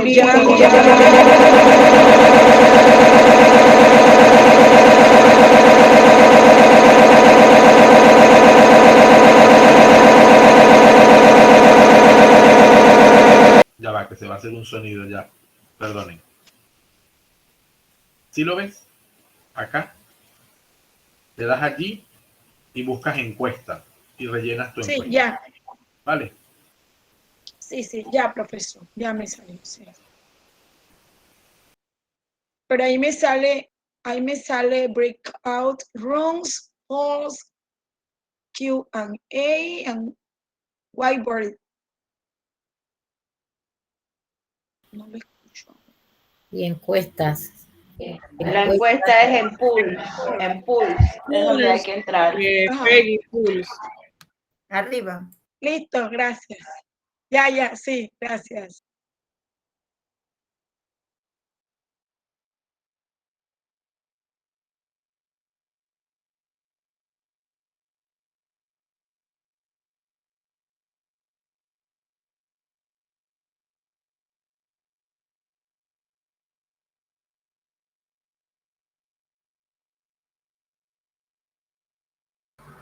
Está mudo, profe.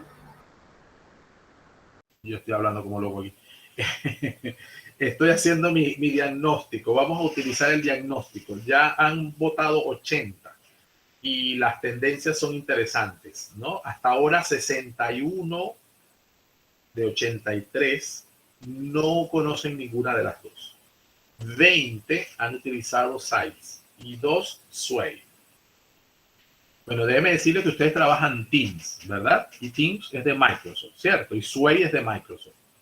Sway hace lo mismo que Site, es para hacer sitios de como páginas web, pues muy sencillas. La verdad que se trabaja bien en Sway, es bastante sencillo, bastante intuitivo. Site es un poco más completo, me gusta más, yo soy más pro Google, pero poco para que tengamos esa idea. Vamos por 65. No importa que no sepamos, lo que quiero es saber dónde estoy pisando para poder explicar el trabajo final, porque vamos a tener un trabajo final, pero lo vamos a ir haciendo desde ahora. ¿Qué es un portafolio de evaluación? ¿Ok? Un portafolio digital. Que vamos a hacer una presentación muy sencilla ahora y que usted lo puede seguir cultivando a lo largo del tiempo y de su trabajo docente y lo va llenando poco a poco. No es una cosa que se va a acabar el jueves, ¿no? Cuando terminemos la capacitación, sino que lo que procura es que ustedes puedan llenar de alguna manera, visualizar sus productos, los que ustedes han creado, sus evaluaciones, sus presentaciones de PowerPoint, si las tienen, o las presentaciones en Genial, y las presentaciones que tengan en el formato que tengan y como lo tengan, ¿sí? De tal manera que sea su espacio de evaluación, ¿sí? Pero vamos a comenzar con algunas acciones evaluativas y usted después ya le puede dar a eso, le puede dar el curso que usted desee. Bien, voy a dejar la encuesta allí mientras logran trabajarla y vamos a ver algunos elementos antes de irnos al break, porque después del break van a comenzar un trabajo individual que les va a llevar un poquito de tiempo y van a iniciar su portafolio. Entonces, hoy, una vez que terminemos el trabajo en conjunto, no nos volvemos a conectar. Cada quien va a trabajar de modo individual para entregar la actividad. Una que de las dos son individuales, una que es concreta para entregar temprano y la otra que es el trabajo en el portafolio, para que lo comiencen a desarrollar. ¿Ok? Bien, la evaluación formativa, pistas y herramientas digitales. Vamos a iniciar con esta presentación que nos va a dar algunas luces sobre el proceso de la evaluación formativa y que vamos a cerrar, nos va a dar ideas para cerrar con el trabajo de Rebeca Ivanovich, que es una docente argentina que viene haciendo un trabajo muy interesante con respecto a la evaluación y concretamente con la evaluación formativa. Con ella vamos a mirar un video que donde vamos a utilizar la rutina de pensamiento, veo, pienso, me pregunto, y que nos va a permitir organizar y estructurar esas ideas que ella plantea sobre evaluación diagnóstica, sobre evaluación formativa y sobre evaluación sumativa, pero sobre todo sobre la evaluación formativa, que es donde ella ha venido dando un aporte sumamente importante.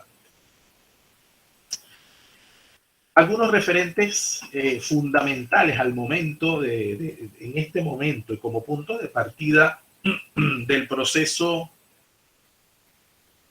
pedagógico que vivimos, que se agudizó con la pandemia, pero que ya venía en ciernes trabajándose, es primero el enfoque por competencias y el desarrollo de unas competencias específicas, esas que llamamos competencias del siglo XXI.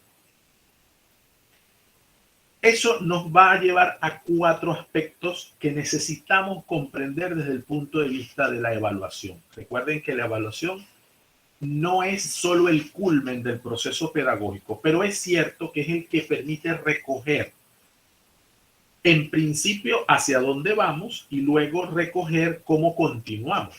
Por eso es que hablamos de esa evaluación diagnóstica recurrente. 4 dimensiones que revisar de estos referentes fundamentales. Primero, las maneras de pensar. Pensar en clave de creatividad e innovación. No porque todo lo bueno es nuevo y todo lo viejo es malo, pero sí la incorporación progresiva y sin temor de aquellos aspectos que vayan dando respuesta a las necesidades actuales. Eso unido con un pensamiento crítico, la resolución de problemas y la toma de decisiones. 3 características en el modo de pensar que superan la memoria.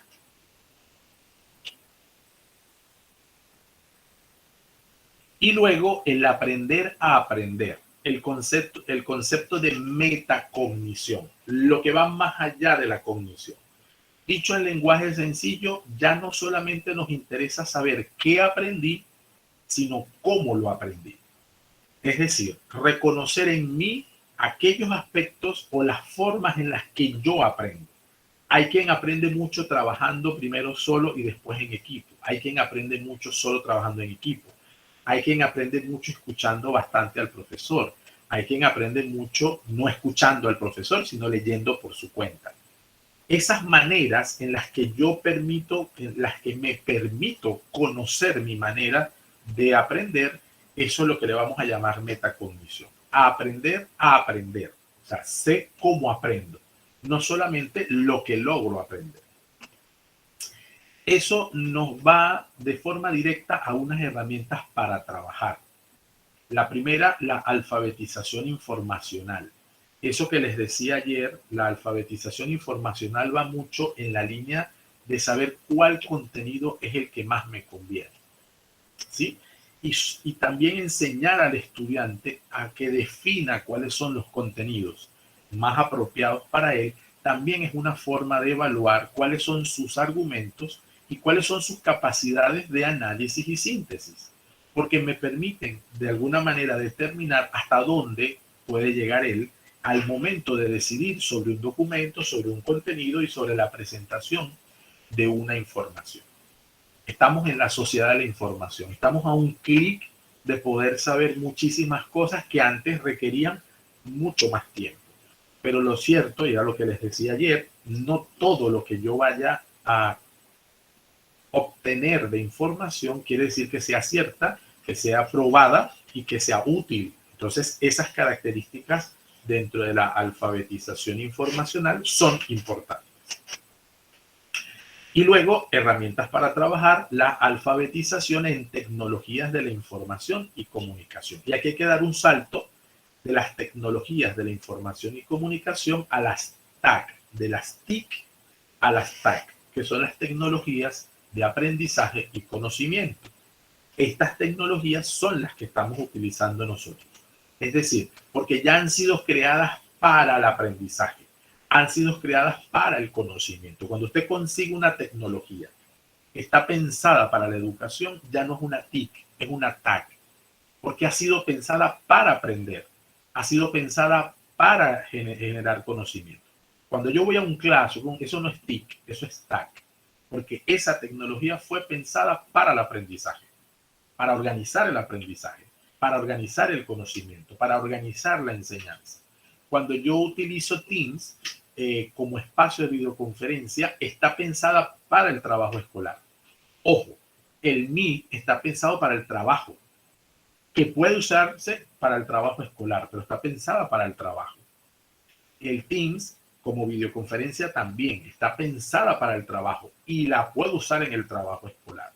Pero cuando yo trabajo equipos propiamente, equipos estructurados como Classroom, en el Microsoft, eso está pensado para estudiantes, con lo cual es una TAC.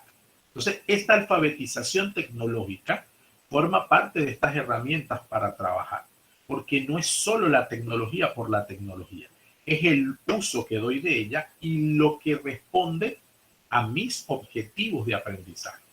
Esto necesito enmarcarlo al momento de poder evaluar, porque cuando evalúo, ¿qué les dije? ¿Qué les vengo diciendo desde ayer?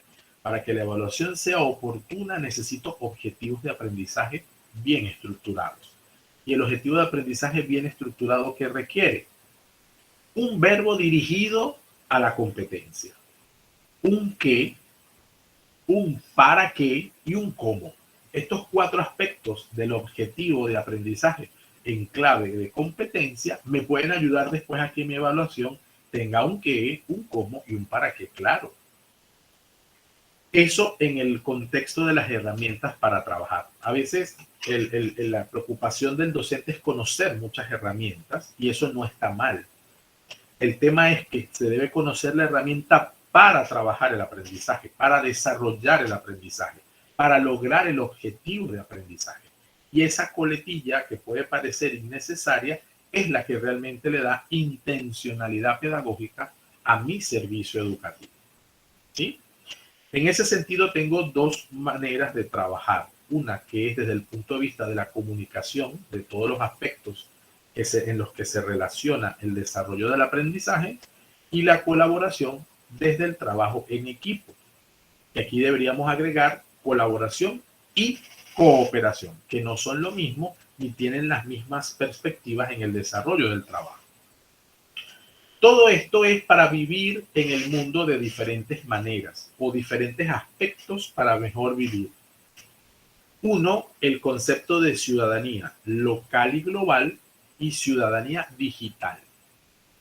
Nuestros estudiantes tienen mucho más claro que nosotros que el tema de las tecnologías vino para quedarse. Yo no puedo volver al colegio, y aquí sí les pido que se diagnostiquen entre ustedes, perdón, y como institución, diagnostiquen si estamos volviendo a como lo hacíamos antes de la pandemia, porque eso sí sería grave. No es que tengo que incorporar las tecnologías porque sí. No, es que las tecnologías ya estaban y nosotros en muchos casos las estábamos haciendo a un lado. Ya no las puedo hacer a un lado. Ya debo utilizarlas como mi acompañante. Siempre en los momentos en que haga falta.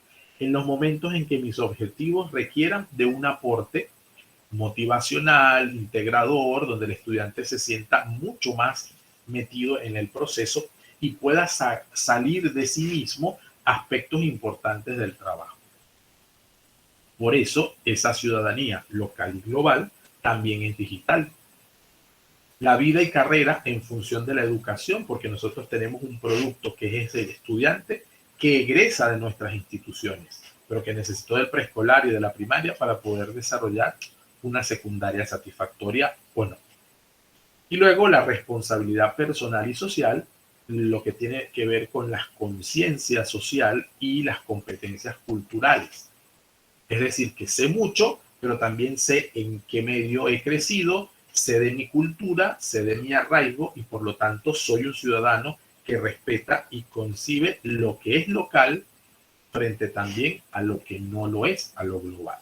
Entonces, con estos referentes fundamentales, tenemos la evaluación según el momento, el propósito y las funciones que nosotros establecemos. Decimos que la evaluación según el momento, lo decíamos ayer un poco a título de resumen, es inicial, procesual y final.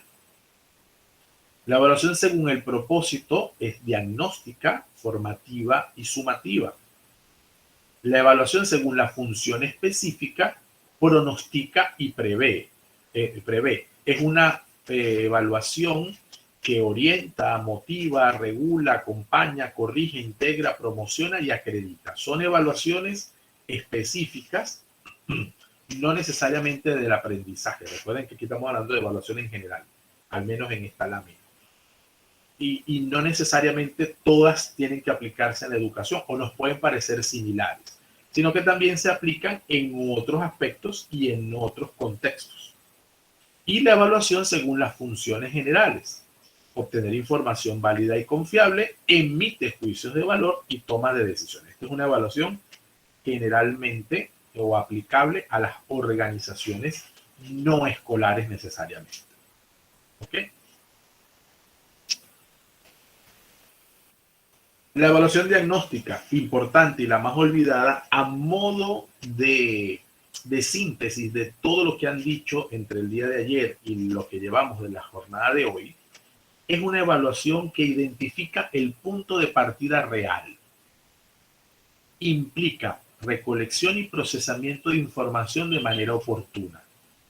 Busca identificar los conocimientos previos, intereses, actitudes y capacidades. Recomienda utilizar la mayor cantidad de procedimientos e instrumentos, con lo cual uno no necesariamente es suficiente. Puede hacerse al inicio de una intervención, cualquiera que ella sea. Al inicio de un curso, al inicio de un trimestre, al inicio de una unidad. Mientras sea una intervención pedagógica pensada, se puede diagnosticar. Y al final va a facilitar la programación. Esto es importantísimo decirlo porque nosotros, contrariamente a las escuelas que nos piden diagnósticos, también nos piden tener la programación hecha de una vez. Entonces, o es una cosa o es otra, o una orienta a la otra. Es verdad que por facilidad de trabajo, cuando tienes la programación y la tienes más rápido, el diagnóstico puede hacerte hacer modificaciones. Pero también es verdad que en la práctica, pues, como que a veces no es tan influyente o no pasa nada si no integro elementos del diagnóstico a la programación. Entonces ahí pasa por la sinceridad de cada uno de nosotros al momento de procesar la información que tengo frente a este aspecto relevante de la toma de decisión cuando voy a programar. Y nos vamos a quedar con esta imagen para arrancar este trabajo, ¿no? Valoración de procesos. Esa evaluación formativa tiene 4 aspectos que le circundan. Valoración de procesos, realimentación, oportuna y secuencial, y orientadora. Pero la evaluación formativa también es coevaluación y autoevaluación. Entonces, ¿cómo mirar estos 2 grandes aspectos, el naranja y el rojo, en la perspectiva de lo que la evaluación formativa procura? Valorar procesos, realimentar, ser oportuno y secuencial y ser orientador. Vamos, tengo las 10:04, nos vamos a un receso, un break hasta las 10:30. Volvemos y ahí damos las orientaciones del trabajo que continúa. ¿Ok? Descansamos, tomamos agua, vamos al baño, tomamos café y nos vemos a las 10:30.